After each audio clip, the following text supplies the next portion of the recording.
శుభోదయం. Global బెతేనియా Calvary ministry తరపున యువత కళాశాలలో మరొకసారి మీ అందరితో కూడా కలుసుకుని దేవుని యొక్క మాటలు ధ్యానించటకును దేవుడు నాకు ఇచ్చిన మధురమైనటువంటి అవకాశాన్ని బట్టి నేను దేవునికి ప్రత్యేకమైన వందనాలు తెలుపుకుంటూ ఈరోజు కూడా పరిశుద్ధమైన గ్రంథంలో నుండి మరొక చక్కటి మాటను చదువుతూ ఉంటున్నాను. దయచేసి గమనించండి. ఫిలిప్పీయులకు రాసిన పత్రిక 3వ అధ్యాయము 14వ వచనాన్ని నేను చదువుతూ ఉంటున్నాను. దయచేసి గమనించండి. ఫిలిప్పీయులకు రాసిన పత్రిక 3వ అధ్యాయము 14వ వచనము. క్రీస్తు యేసునందు దేవుని ఉన్నత పిలుపునకు కలుగు బహుమానమును పొందవలనని గురు యొద్దకే పరిగెత్తుచున్నాను. దేవునికి స్తోత్రం కలుగునుగాక. ప్రియులారా, భూమి మీద మనము జన్మించిన దాని యొక్క ఉద్దేశమును మనము నిశ్చయంగా తెలుసుకోవాలి.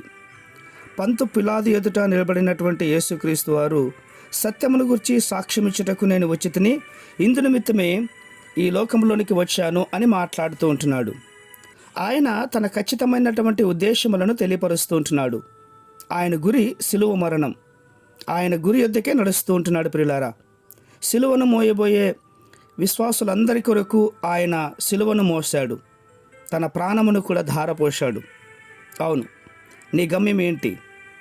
2 కార్యాలు ఎల్లప్పుడూ కూడా మనము కనిపెట్టుకొని ఉండాలి. ఒకటి క్రీస్తు రాకడ, రెండవది మరణం. ప్రియులారా, మనకు దయచేయబడినటువంటి జీవిత కాలమందు మనము గురి ఎత్తుకే పరిగెత్తుకుంటూ వెళ్ళాలి.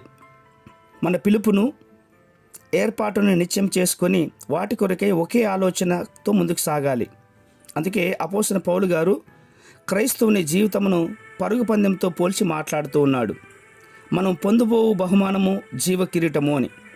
పౌలు గారి జీవితంలో ఎన్నో శ్రమలు, పోరాటాలు, ఆటంకాలు వచ్చాయి. అయినా కూడా అతడు తన గమ్యాన్ని మార్చుకోలేదు, పరుగును ఆపువేయలేదు. ప్రియులారా, ఒకసారి మహాచక్రవర్తి అయినటువంటి నెపోలియన్ తన సైన్యాధిపతికి ఒక ఉత్తర్వును జారీ చేశాడట.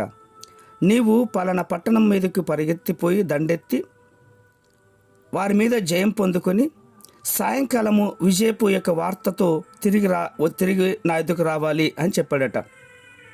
ఆ ప్రకారమే యుద్ధం చేసినటువంటి సైన్యాధిపతి చాలా గాయాలు పడ్డాడు, కానీ విజయం పొందుకున్నాడు. ప్రియులారా, ఆ విజయపు యొక్క వార్తని అందజేయడానికి కోసమే గుర్రం మీద ఎక్కి అతివేగంగా వస్తూ ఉన్నాడట.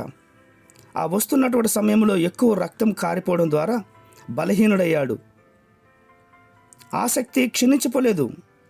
నెపోలియన్ చక్రవర్తికి ఈ వార్తను అందించిన గురి యొద్దకు తన గమ్యము చేరుకునేంత వరకు నెపోలియన్ వస్తూనే ఉన్నాడు. చివరికి ఆ నెపోలియన్ యొక్క కాళ్ళ మీద పడి, అయ్యా నేను జయం పొందుకున్నాను అని చెప్పేసి తన ప్రాణమును వదిలాడట. ప్రియ స్నేహితులారా, అడుగుతున్నాను, అన్ని వైపులా నీకు కూడా శ్రమలున్నాయా? శోధనలు ఉన్నాయా? అభ్యంతరాలు ఉన్నాయా? నీ హృదయంలో మాననటి గాయాలు ఉన్నాయా?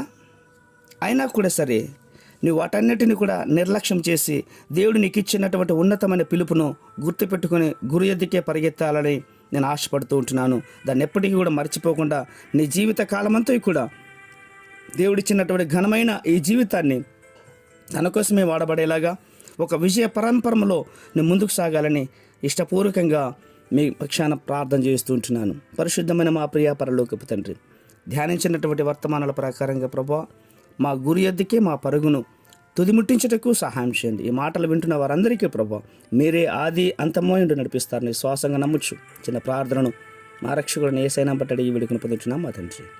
ఆమేన్, ఆమేన్, ఆమేన్.